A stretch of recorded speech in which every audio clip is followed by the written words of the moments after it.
4, Budaya Positif, Anissa Aprilianti, calon guru penggerak Angkatan 11 SD Negeri 1 Banjarsari, Kabupaten Ciamis.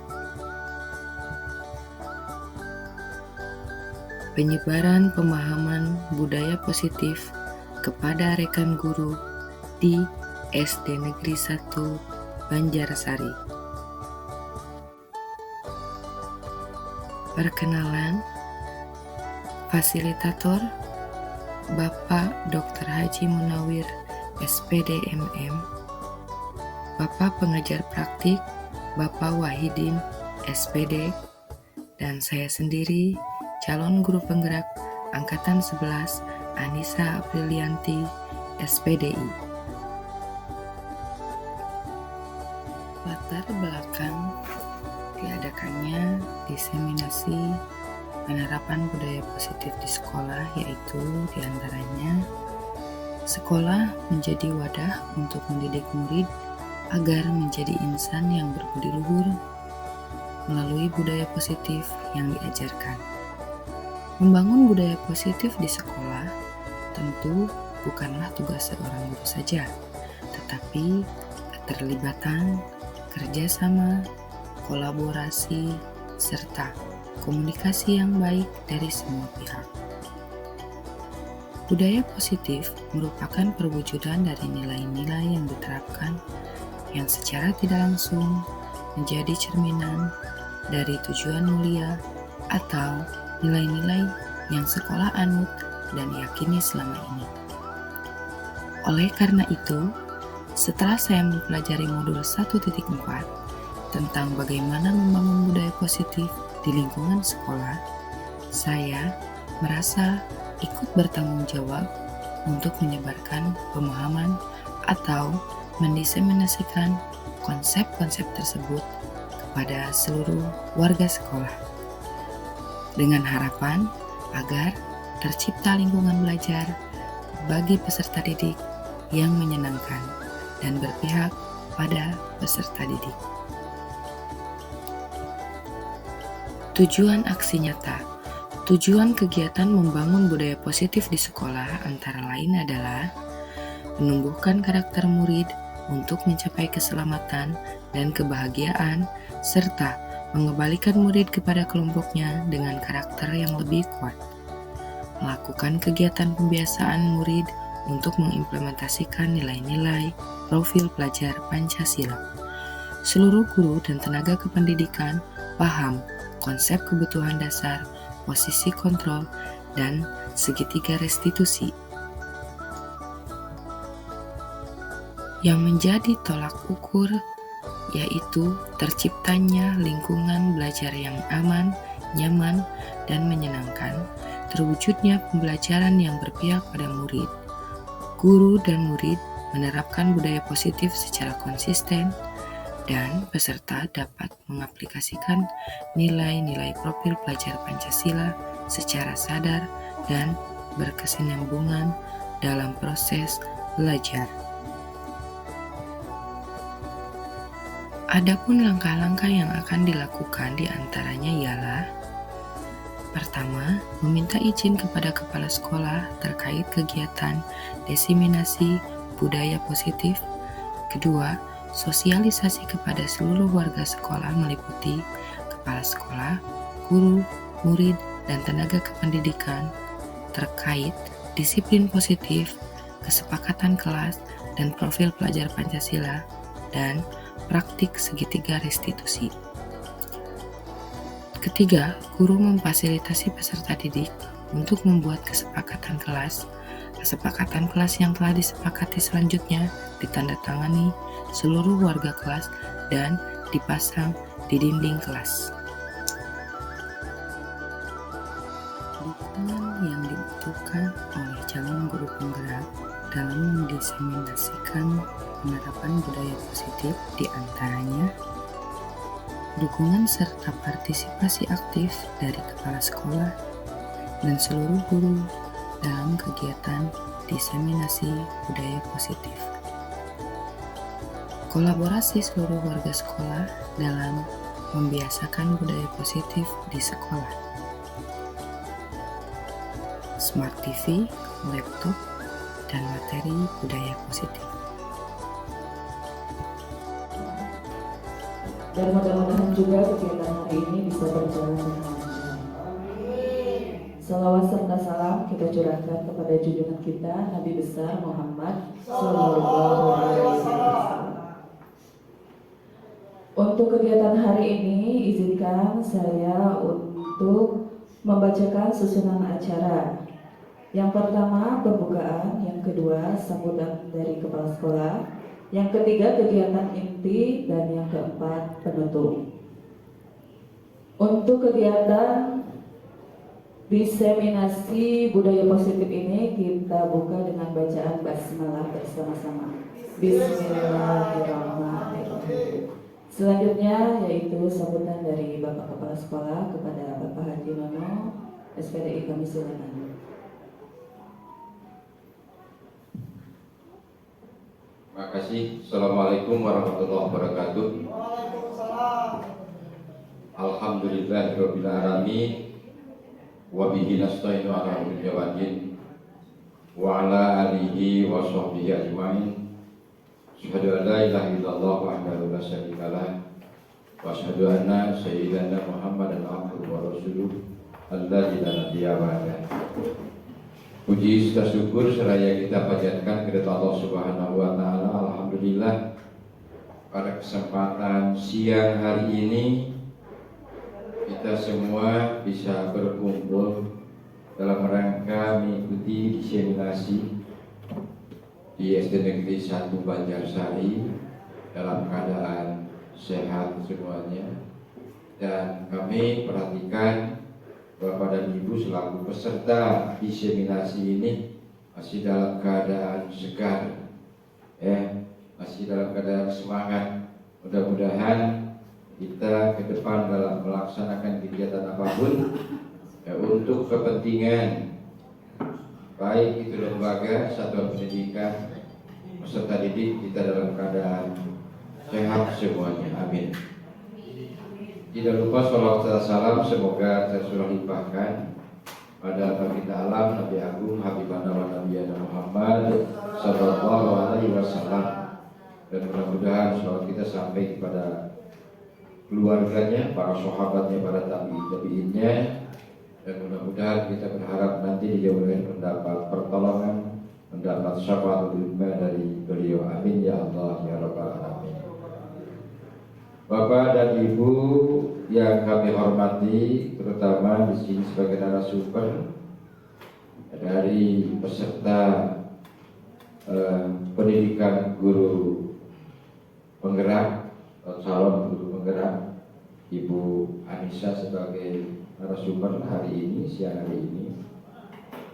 Perlu diketahui juga oleh Bapak dan Ibu sebagai peserta diseminasi bahwa diseminasi adalah kegiatan untuk apa? Untuk menyebar luaskan atau menginformasikan, atau juga bisa untuk menampung ide, gagasan, dan yang lainnya. Terutama dalam kegiatan ini, kegiatan yang akan dilakukan terkait pendidikan guru penggerak untuk mendiseminasikan kegiatan yang telah dilakukan di satuan pendidikan atau di sekolah. Dalam hal ini tentunya dengan menumbuhkan budaya positif dalam pendampingan terhadap peserta didik. Budaya positif memiliki urgensi dalam pembentukan karakter peserta didik atau siswa atau anak. Salah satunya sekolah sebagai institusi pembentukan karakter memiliki peran yang sangat penting dalam pembentukan karakter peserta didik atau siswa itu sendiri. Oleh karena itu, Bapak dan Ibu sekalian yang kami hormati, budaya positif di sekolah sangat perlu diciptakan dan diwujudkan. Budaya positif akan tumbuh dari diri siswa itu sendiri. Dengan cara apa?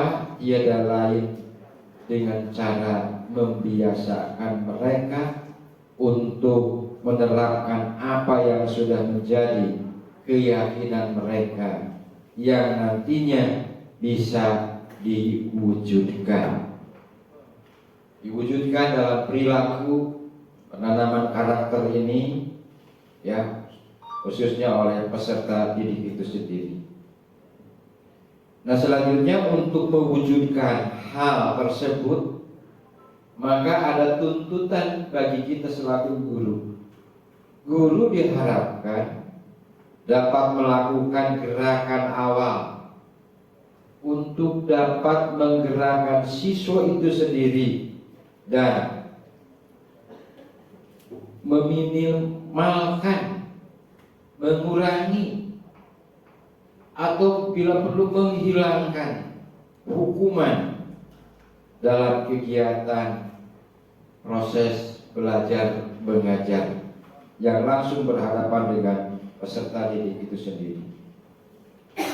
Maka dengan melalui diseminasi ini yang dilakukan guru penggerak ini, diharapkan banyak guru khususnya di lembaga SD Negeri 1 Banjarsari ini akan tergerak untuk dapat mengimplementasikan budaya positif dalam pendampingan terhadap peserta didik maupun dalam keseharian dalam meningkatkan kualitas pendidikan sesuai dengan profil pelajar Pancasila.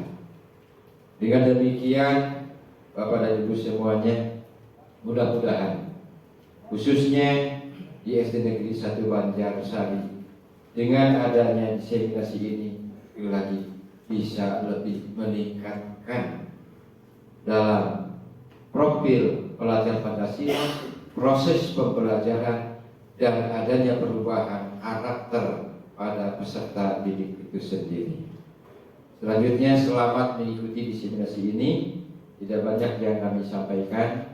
Mohon maaf yang sebesar-besarnya apabila ada tutur kata yang kurang berkenan. Billahi taufiq wal hidayah. Assalamualaikum warahmatullahi wabarakatuh. Terima kasih kepada Bapak Kepala Sekolah yang sudah memaparkan sambutannya. Selanjutnya kita memasuki acara inti, yaitu pemaparan materi sekaligus diskusi tanya jawab yang akan dipandu secara langsung oleh rekan guru kita, dan salah satu rekan guru kita itu merupakan CGP, calon guru penggerak angkatan 11 ya. Mudah-mudahan di kegiatan ini kegiatan diseminasi ini berjalan dengan lancar dan sukses ya. Amin ya rabbal alamin. Kepada Bu Anissa Aprilianti kami silakan.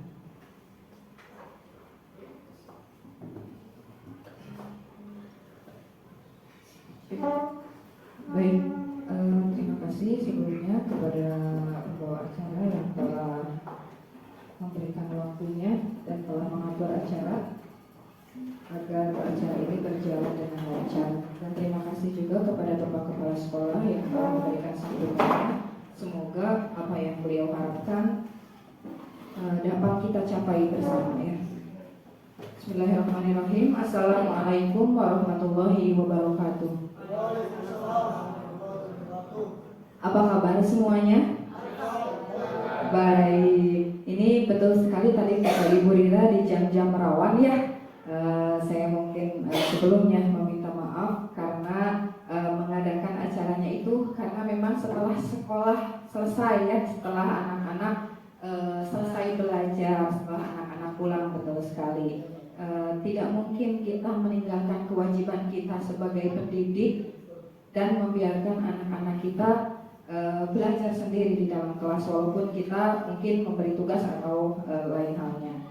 Nah, seperti yang sudah kita lihat di Smart TV ini, hadirnya saya di sini yaitu terkait diseminasi pemahaman dan penerapan budaya positif.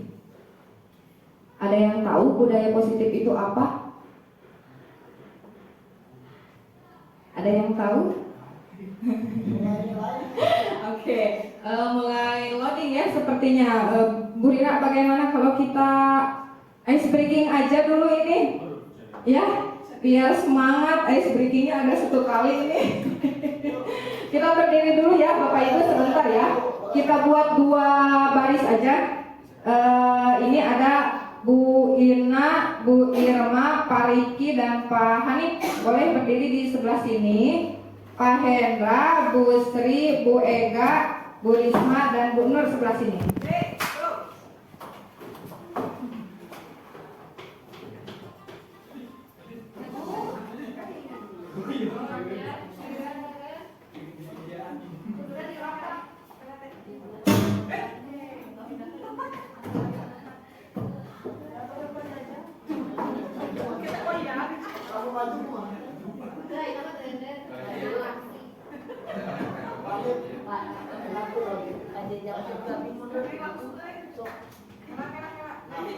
Silakan, boleh siap-siap terlebih dahulu ya.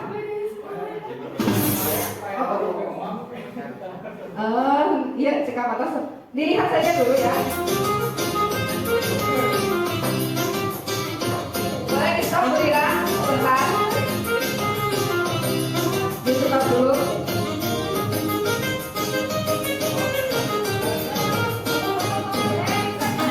Bisa?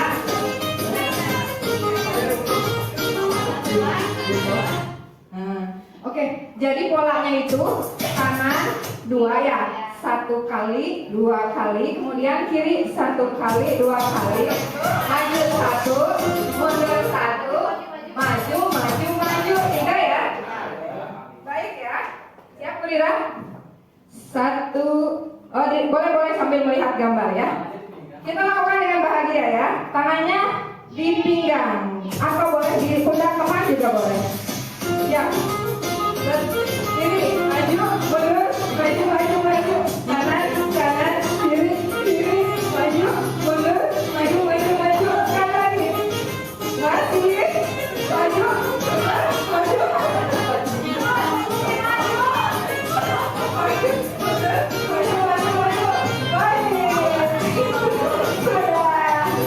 sudah cukup. Terima kasih, tepuk tangan untuk semuanya. Ini Bu Ina sepertinya, sama Pak Hendra belum berhenti bergoyang ini.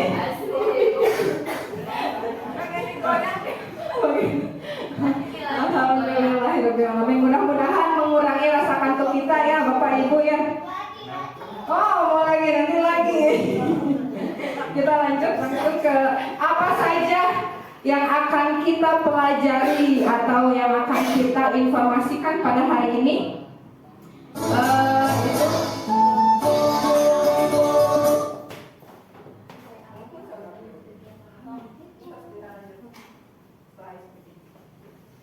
Oke, selanjutnya yang dari budaya positif tersebut yang akan kita ketahui itu yang pertama yaitu perubahan paradigma belajar, kemudian disiplin positif, nilai-nilai kebajikan, bukan kebijakan, nilai-nilai kebajikan, kebutuhan dasar manusia, motivasi perilaku manusia, posisi kontrol guru, kemudian keyakinan kelas, dan terakhir segitiga restitusi.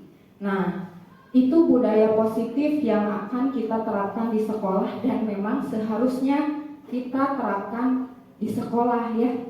Oke, baik. Untuk selanjutnya yaitu tentang perubahan paradigma. Pada hari ini sebelumnya kita akan belajar bersama, berkolaborasi dan saling mendukung dalam mewujudkan disiplin positif tersebut di sekolah kita. Tentu saja kita ingin meningkatkan ya kualitas mutu pendidikan di SD Negeri 1 Banjarsari kan Bapak Ibu ya? Baik, betul. Lanjut. Nah, kita akan membuat kesepakatan pada hari ini. Yang pertama itu hadir tepat waktu, berbicara setelah dipersilakan, saling menghormati dan aktif. Apakah ada yang mau ditambah terkait kesepakatan kita pada hari ini? Cukup? Nah, saya mau bertanya, apakah? Oh, boleh. Oh, Bapak ya, boleh. Tapi kalau membuat kesepakatan di kelas dengan anak-anak, saya harap itu tidak boleh ya. Kalau minum mungkin bisa saja, tapi kalau untuk makan saya rasa itu mengganggu. Kalau orang dewasa bisa makan sambil menulis. Kalau anak-anak kadang fokusnya terganggu ya. Iya, terlalu menikmati makanan nanti melamun gitu. Nah, kemudian perubahan paradigma belajar. Pembelajaran dengan paradigma baru adalah pembelajaran yang dirancang berdasarkan prinsip pembelajaran berdiferensiasi. Pak Rifki, diferensiasi itu apa? Berbeda, ya, dari kata different, dari bahasa Inggris. Kadang kita menyamakan seluruh anak, ya. Pembelajaran pada zaman dahulu itu bade nu pinter, bade anu kirang pinter, bade anu aktif, kirang aktif. Pembelajaran itu sama, ceramah guru itu ya. Tetapi pada saat ini untuk menyesuaikan dengan kurikulum modern, apa sekarang kurikulumnya? Kurikulum merdeka, nu disingkat kurmer ya. Dengan segudang sistemnya, betul, problematikanya, betul sekali muncul problem-problemnya. Karena memang kita pun sebagai guru, jangankan anak-anak, kita sebagai guru saja kaget. Nah, kita akan belajar bagaimana menyesuaikan dengan kebutuhan murid ya. Jadi saya yakin di sekolah kita ini muridnya itu terbanyak. Nah, bagaimana kita menyesuaikan pembelajaran sesuai dengan sebegitu banyaknya jumlah murid. Nah, selanjutnya miskonsepsi teori kontrol. Teori kontrol. Yang pertama, ilusi guru mengontrol murid. Kita kadang ingin mengontrol murid. Kudu kieu, tapi dengan cara yang salah, ya. Kemudian ilusi bahwa semua penguatan positif efektif dan bermanfaat. Kita menguatkan anak dengan cara yang menurut kita benar, tetapi belum tentu bisa diterima oleh anak, ya. Jadi itu hanya berlangsung satu arah. Menurut kita saja, belum tentu anak membutuhkan hal tersebut. Selanjutnya, ilusi bahwa kritik dan membuat orang merasa bersalah dapat menguatkan karakter. Nah, yang kamu lakukan itu salah. Ibu kecewa sama kamu. Nah, itu kan anak kadang merasa tidak enak hati ya. Merasa kecil hatinya, merasa bersalah. Iya, belum lagi menerima tudingan dari teman-temannya kalau kita mengeluarkan kalimat tersebut. Selanjutnya, ilusi bahwa orang dewasa berhak untuk memaksa. Kudu kieu, kedah kitu. Aya keneh guru nu kitu. Mungkin masih ada, saya yakin masih ada, karena kita sendiri tidak bisa lepas dari hal tersebut, gitu kan ya. Untuk selanjutnya,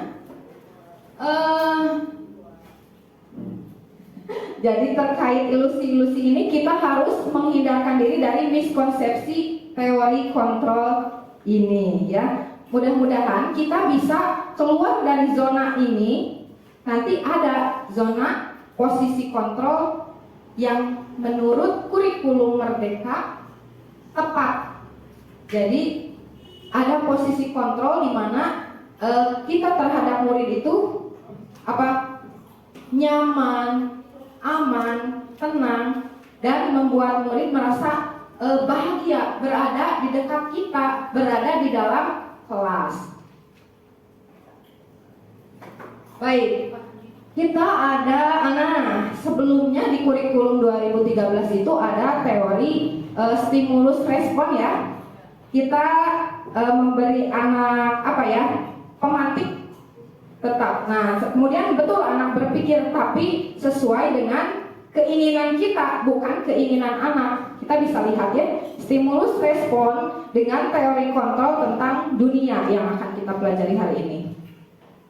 Realitas kebutuhan kita sama, kebutuhan anak jelas berbeda. Kemudian semua orang melihat yang sama, tetapi setiap orang memiliki gambaran berbeda. Kepala dari satu kepala dan kepala yang lain itu tidak akan sama. Bapak dan ibu juga seperti itu, apalagi anak-anak yang posisinya masih dalam masa perkembangan. Kemudian kita mencoba mengubah orang agar berpandangan sama dengan kita. Tidak bisa ya. Tentu betul sekali Pak Hanif. Kita hanya berusaha memahami pandangan orang lain. Saya berdiri di sini, ya, Pak Jajang di sebelah sana. Apakah view-nya sama? Tidak. Tetapi kebanyakan ketika kita memandang Pak Jajang, cek saya Pak Jajang pananganna di nukatubu di belah dia, nukenca di belah dia. Posisinya jelas berbeda. Pak Jajang itu tangan kanannya sebelah sini dan tangan kirinya sebelah sini kan?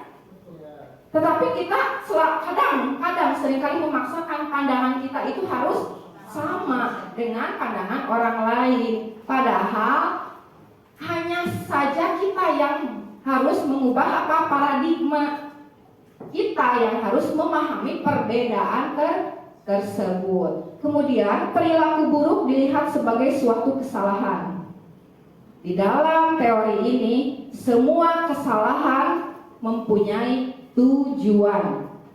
Nanti kita bahas.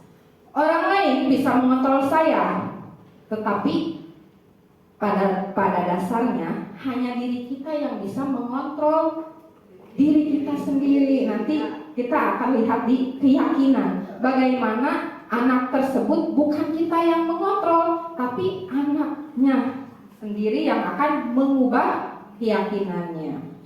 Kemudian saya bisa mengontrol orang lain.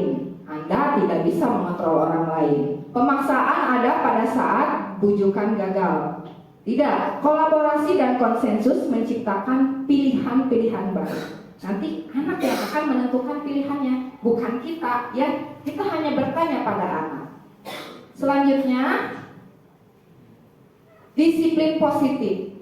Disiplin positif yang akan kita pahami ini, yang pertama itu bahwa dalam budaya kita makna disiplin menjadi sesuatu dilakukan seseorang pada orang lain untuk sebuah kepatuhan, tata tertib.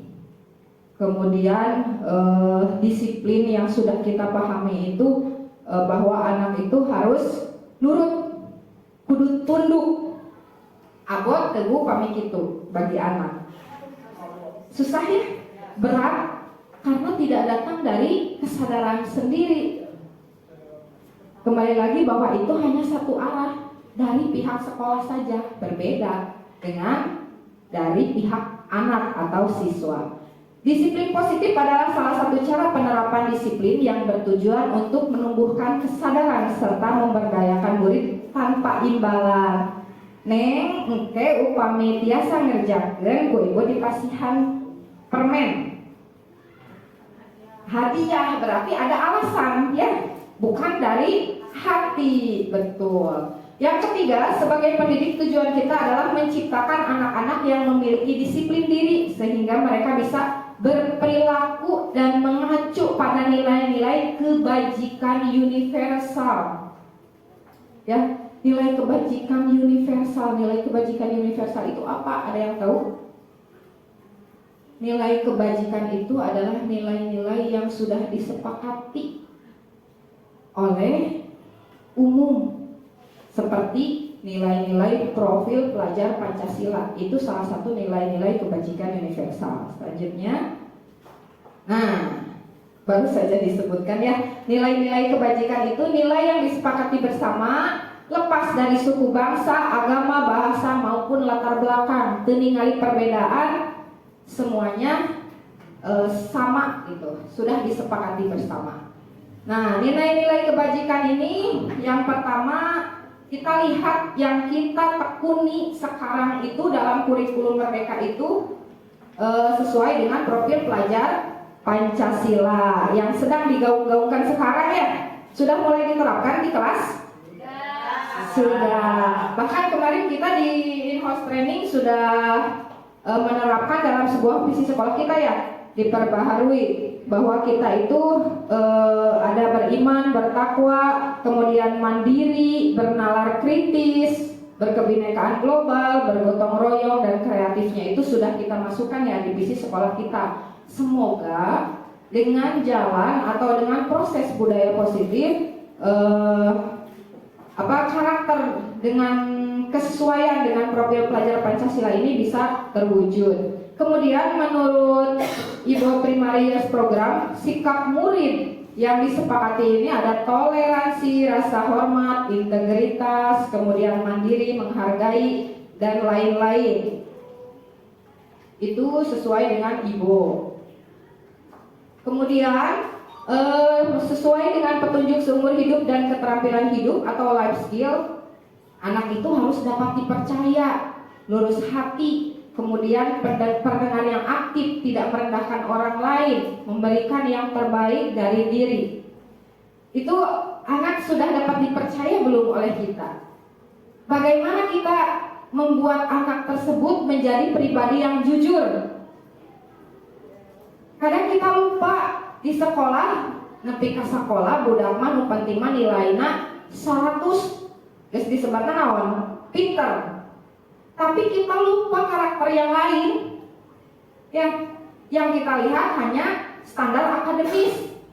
Kita lupa bahwa kita ini sekarang itu di dalam kurmer ada pendidikan penumbuhan karakter, betul sekali. Nah, di dalam budaya positif ini kita terus menggali hal tersebut, bagaimana anak agar bisa keluar dari zona nyaman terkait akademis, matok dari hal tersebut dan keluar mengembangkan bakatnya, bisa mengembangkan minatnya, potensi dalam dirinya sesuai dengan karakter masing-masing. Kemudian kebutuhan dasar manusia. Kebutuhan dasar manusia adalah segala sesuatu yang kita lakukan untuk mendapatkan apa yang kita inginkan. Nah, semua tindakan yang kita lakukan memiliki tujuan dan memiliki alasan. Contoh, apakah anak kesiangan tidak punya alasan? Punya, ya.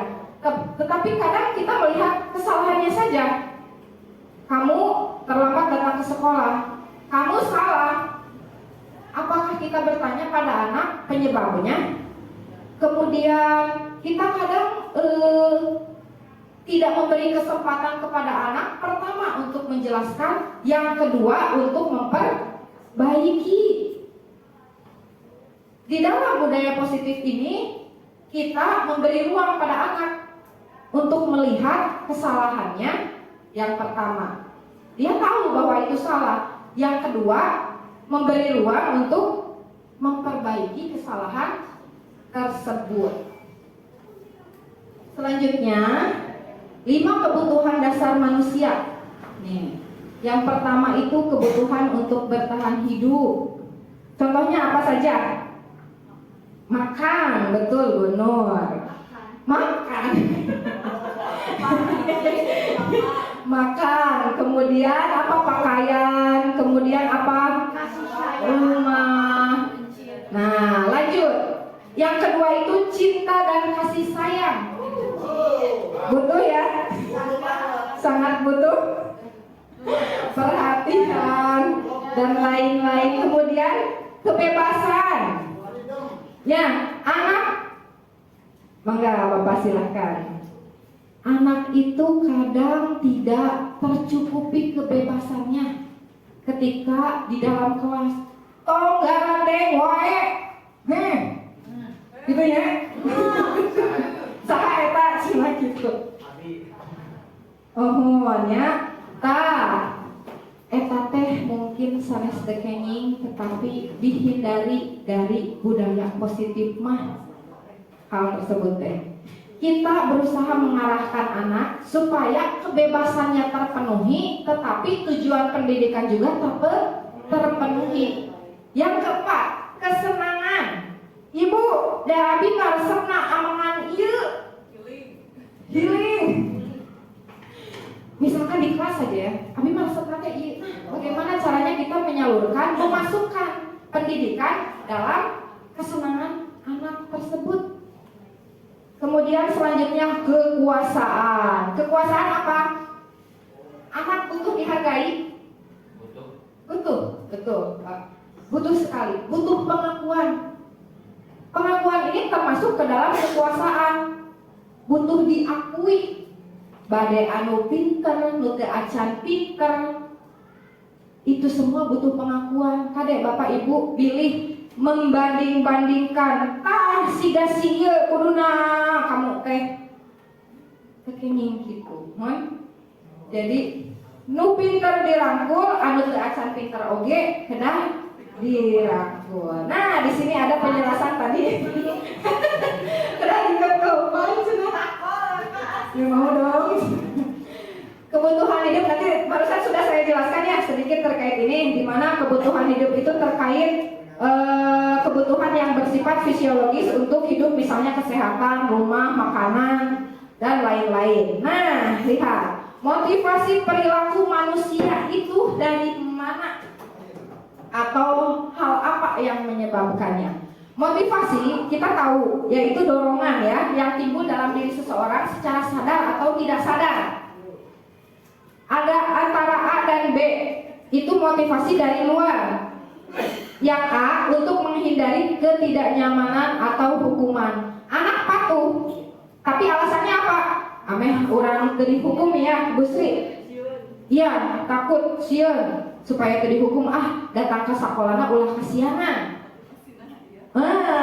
Yang kedua itu untuk mendapatkan imbalan, ini bulira katanya. No, termotivasi ku hadiah sami abi oge nya masuk itu.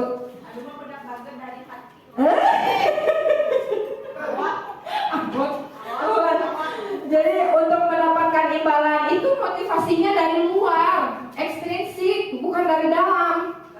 Yang dari dalam itu untuk menjadi orang yang mereka inginkan. Mereka disiplin, mereka ingin nilai baik, mereka ingin menjadi anak yang pintar.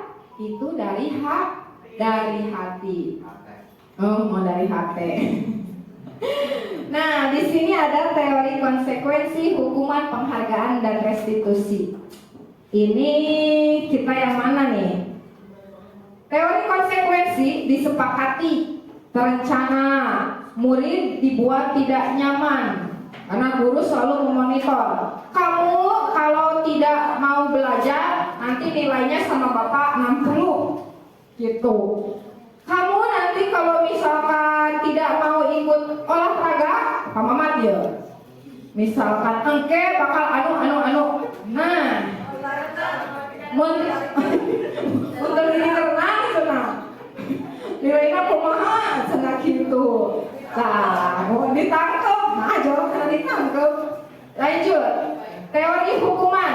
Tiba-tiba tidak terencana, murid tidak dilibatkan. Bersifat satu arah berupa hukuman fisik atau psikis. Contoh, anak-anak ada yang membuang sampah sembarangan. Mangga, Pak Hanif silahkan. Tiba-tiba katingali ku Burira. Terus Burira dia, kamu ternyata buang sampah sembarangan. Lari mengelilingi lapangan karena kamu sudah salah. Itu tiba-tiba ya, tidak ada di dalam tata tertib. Itu jadi hukuman tersebut kadang memang kontan gitu ya, instan gitu. Secara tiba-tiba ayah kene lu gitu. Mudah-mudahan tidak ada. Kemudian teori penghargaan. Tidak efektif, merusak hubungan, mematikan kreativitas, menghukum dengan sistem ranking, merampas hak menghargai diri sendiri. Kamu anak yang pintar, nanti ranking 1. Wah, anu ieu bahagia, nu digigeureuna. Si ibu itu mah ka abi kitu, ka eta mah kitu. Jadi hate kan anak pilih kasih ibu gitu Bu Ina, Kade. Itu teori penghargaan. Saya harap tidak ada yang seperti itu. Restitusi, proses menciptakan kondisi murid untuk memperbaiki masalah. Proses kolaboratif yang mengajarkan murid menjadi apa? Supaya mampu berpikir sendiri. Nah, tinggalin juga pas tinggalinnya. 5 posisi kontrol guru. Kade teh ini lepas bacana.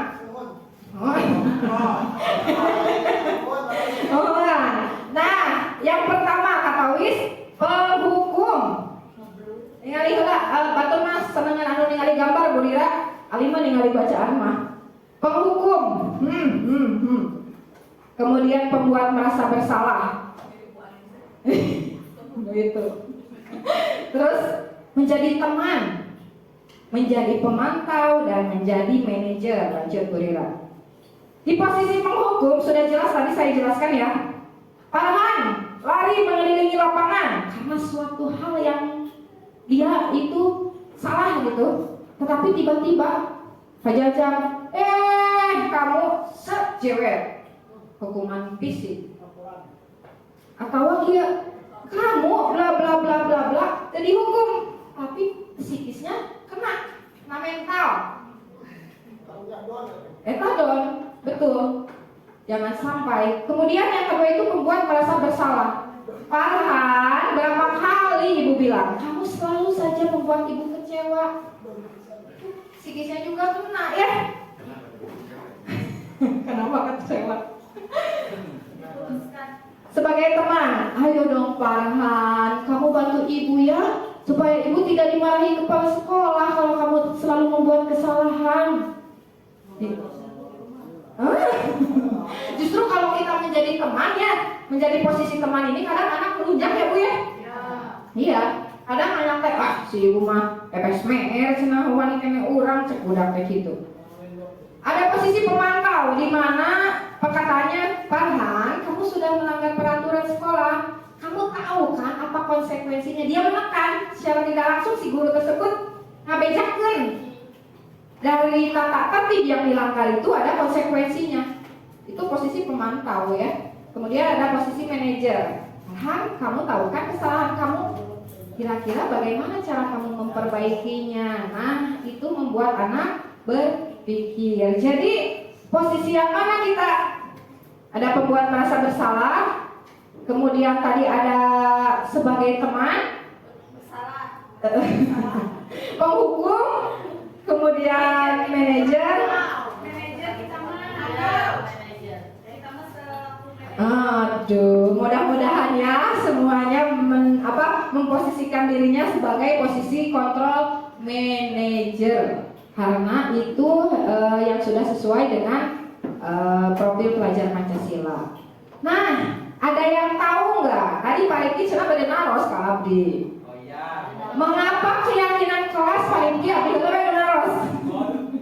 Mengapa bukan peraturan? Kalau keyakinan itu dibuatnya bersama-sama dengan anak atas ide dari anaknya. Kalau peraturan kita yang membuat gurunya. Tepuk tangan untuk Bu Sri.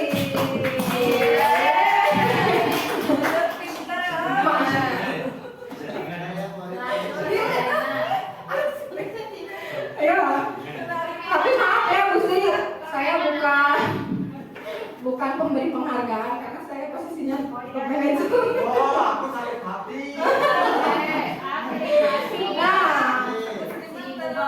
Iya, tidak mengharapkan imbalan karena sudah tahu ya bahwa dari hati melakukannya.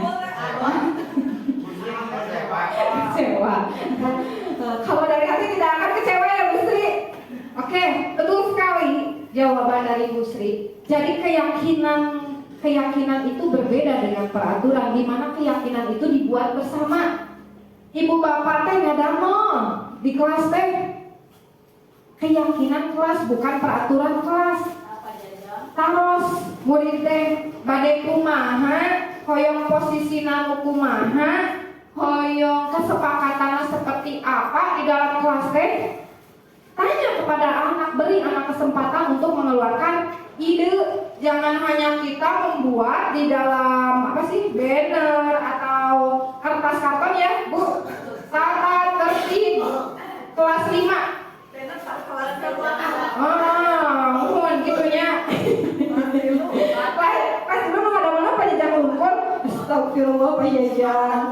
Belum jadi guru modern ini. Baik, nanti juga Pak Jajang setelah kita melakukan diseminasi, kita semuanya pasti saya yakin ya akan memposisikan diri sebagai control manager dan akan membuat keyakinan kelas semuanya, tapi bukan peraturan kelas. Dan saya harap juga lahirnya keyakinan kelas akan melahirkan keyakinan sekolah karena disepakati oleh seluruh warga sekolah. Nah, keyakinan kelas ini, nilai-nilai kebajikan menekankan pada keyakinan seseorang akan lebih memotivasi seseorang dari dalam. Seseorang akan lebih bersemangat untuk menjalankan keyakinannya daripada hanya mengikuti rangkaian peraturan. Naon anu sumpingna tina hate dari dalam pribadi masing-masing. Nanti kalau ada apa-apa, misalkan kelas 3 sudah membuat keyakinan, setiap siswa sudah menyepakati idenya masing-masing. Upami aya naon teh urang teh tinggal ngaros ka budak. Nah, keyakinan kelas apa yang sudah kita sepakati dan memang tidak boleh dilanggar. Karena siapa yang membuat? Kita sendiri ya, siswa sendiri, bukan datang dari guru, bukan satu arah, tapi kedua arah. Nah, pembentukan keyakinan kelas itu ada beberapa poin-poin yang mendukungnya. Keyakinan kelas bersifat lebih abstrak daripada peraturan yang lebih rinci dan konkret. Kalau peraturan tidak boleh datang terlambat.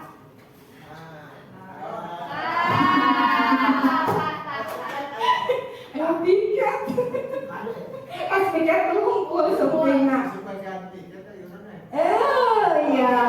Kemudian, nah kalau di dalam keyakinan kelas itu kalimat negatif itu dirubah ke dalam kalimat positif. Nah, betul sekali Bu Rira. Itu bukan untuk Bu Rira, aku bisa sekali mengubah kalimat positif menjadi kalimat negatif. Betul. Lanjut. Keyakinan kelas berupa pernyataan universal. Contohnya apa? Misal gini, tidak boleh mengganggu teman. Bisa dirubah menjadi apa? Temannya jangan ganggu. Itu kan ada kalimat negatifnya Pak Hendra.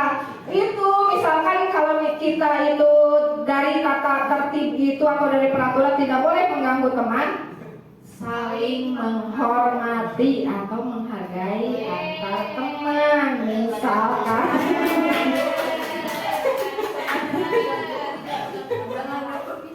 lanjut, pernyataan keyakinan kelas dibuat dalam bentuk positif sudah tadi ya. Kemudian keyakinan kelas hendaknya tidak terlalu banyak sehingga mudah diingat. Kade, poinnya nih sering hari hilang akan naon ya. Wah, banyak sekali ya. Itu kelasnya jantan disiplin atau tapi jantan kumaha ya kali 50 poin. Oh iya. Kemudian keyakinan kelas sebaiknya sesuatu yang dapat diterapkan di lingkungan tersebut. Jadi yang sesuai dengan karakter peserta didik. Semua warga kelas hendaknya berkontribusi dalam pembuatan keyakinan melalui kegiatan curah pendapat. Nu ditaros jajaran ieu wungkul. Nu pengker henteu. Anu pangpengkerna angot. Komo. Kedah ditaros sadayana. Teu kenging mung salah saurang wungkul. Bersedia meninjau kembali keyakinan kelas dari waktu ke waktu. Jadi nanti keyakinan kelas itu dibuat misalkan 1 semester, anak diingatkan lagi per 1 bulan sekali misalkan. Kalau mau ditambah, kalau mau dikurang ya silahkan atau dirubah. Nah, kita sudah sampai di segitiga restitusi.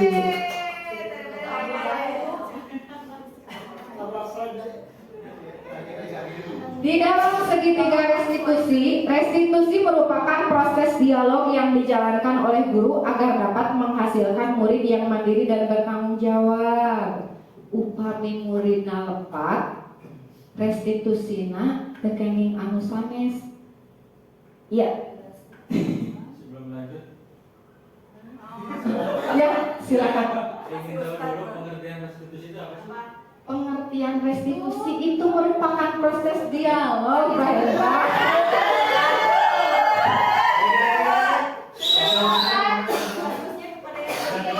Hari Pak Hendra tanya, apa tunduk?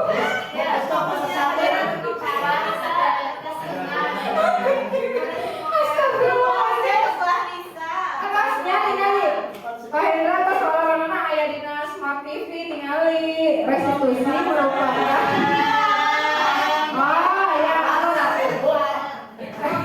Jadi ini mah restitusi, bukan proses. bukan oke baiklah ya, kita lanjutkan.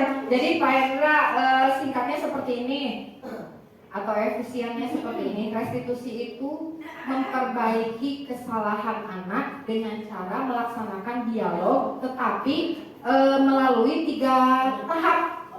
Nah, 3 tahap ini yang kita pelajari hari ini namanya segitiga restitusi. Ya, sudah. Jangan panggilkan maksud Pak Hendra mah dina ieu kan masih gampang ya. Penjelasan itu teh hoyong ya.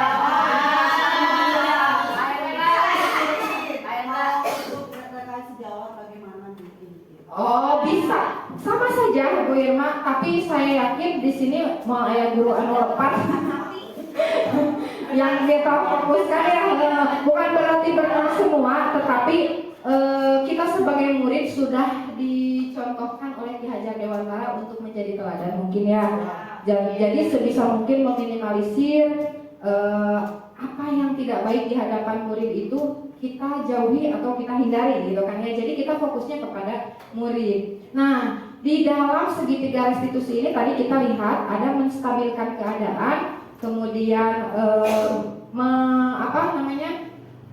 meyakinkan, memvalidasi kesalahan, memvalidasi tindakan yang salah bisa gitu ya. Lalu yang terakhir meyakinkan, menanyakan keyakinan anak harus seperti apa sih anak itu dalam memperbaiki keadaan yang salah tersebut gitu.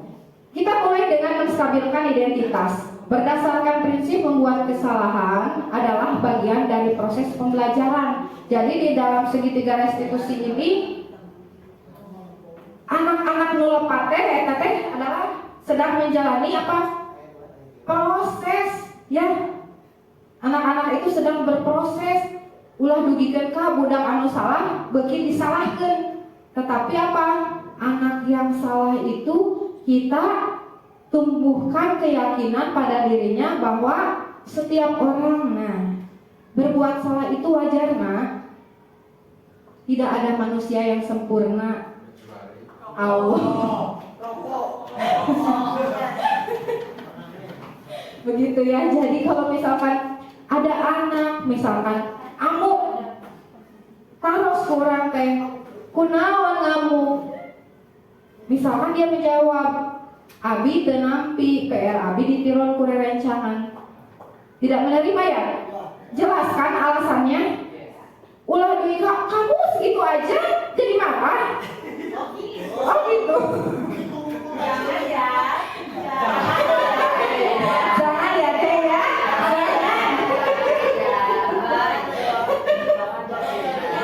Jangan. Tetapi tidak semua anak itu malah membuat kesalahan itu karena ada alasannya. Jangan ya deh ya.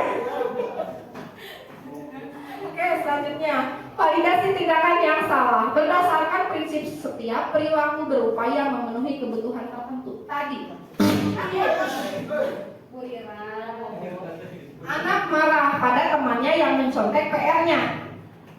Jelas ya, dia mempunyai alasan, tapi kita perlu mengetahui alasannya. Di sini ada beberapa kalimat untuk menunjukkan validasi tindakan yang salah. Kamu pasti mempunyai alasan mengapa kamu melakukan itu. Padahal kamu bisa melakukan hal yang lebih dari itu kan, tetapi tidak dilakukan. Atau kamu patut merasa bangga karena kamu telah melindungi sesuatu yang memang harus kamu lindungi. Dia sudah susah mengerjakan PR, ditiron ku rerencanganna, pantas marah, ya kan? Kita juga tentu akan marah kalau demikian. Jadi Marah. Lihat orang malah dilihat orang. Ya, jadi kita itu harus memahami kondisi anak. Nah, untuk selanjutnya menanyakan keyakinan pada anak. Keyakinan itu terkait apa tadi? Keyakinan kelas. Betul. Keyakinan apa yang sudah kamu langgar dan bagaimana memperbaikinya. Itu yang harus kita tanyakan. Hasil akhirnya itu di sini. Bagaimana anak berpikir sendiri untuk memperbaiki kesalahan yang dia perbuat. Ulangi, kamu minta maaf. Kamu sekarang kita yang menunjuk anak tidak punya apa? Inisiatif sendiri. Anak tidak sadar dalam dipiwaran mah urang ge ampeknya. Lamun misalkan henteu sadar sendiri, tapi disuruh sama orang lain tidak mau. Seringkali kita juga seperti itu. Kecewa berat atau nah, lanjut. Contoh penerapan. Oh, sudah selesai. Oh, boleh diperdengarkan itu silakan. Oh, ada yang itu di oh iya.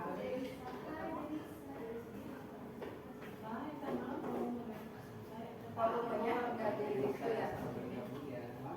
Ini hanya contoh saja ya, sedikit contoh dari kalimat-kalimat restitusi yang seharusnya kita gunakan kepada anak ketika anak melakukan kesalahan. Nanti ada banyak contohnya, namun ini hanya yang dibuat hanya satu saja. Sebentar. Di paling akhir.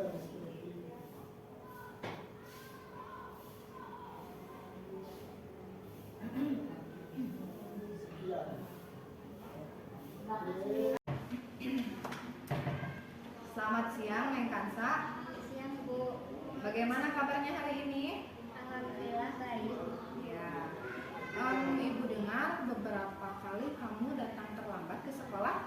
Iya Bu, saya sudah 2 kali datang terlambat. Oh, kenapa kamu bisa datang terlambat? Apa kamu tahu kan jam berapa masuk sekolah? Saya terlambat datang ke sekolah karena angkot di depan rumah saya cuma sedikit Bu. Saya tahu masuk sekolah itu jam 7.15. Oh, begitu. Wajar ya kalau kamu terlambat datang ke sekolah.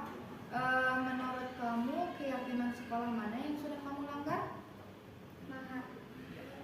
Menghargai diri sendiri dan orang lain mungkin Bu. Oh, betul sekali. Ibu setuju ya. Jadi apakah Kansa meyakini prinsip saling menghormati tersebut? Iya Bu, Apakah kamu bersedia memperbaiki masalah ini? bersedia Bu. Kira-kira bagaimana kamu memperbaikinya? Saya akan berusaha bangun lebih pagi agar tidak tertinggal angkot yang lewat di depan rumah saya Bu. Lalu kira-kira apa lagi? Minta dibangunkan oleh orang tua saya Bu. Baik, kira-kira kamu akan memulainya kapan untuk memberitahu orang tua kamu supaya membangunkan kamu lebih pagi? Pulang sekolah, saya akan langsung menyampaikannya Bu. Baik, bagus ya. Terima kasih atas kerjasamanya. Semoga kamu tidak kesiangan lagi. Tetap semangat ya. Ya Bu. Dokumentasi kegiatan diseminasi di SD Negeri 1 Banjarsari oleh calon guru penggerak Angkatan 11 Anissa Aprilianti. Teruslah bergerak, karena dengan pergerakan maka akan terjadi perubahan. Salam guru hebat, salam guru penggerak. Terima kasih. Wassalamualaikum warahmatullahi wabarakatuh.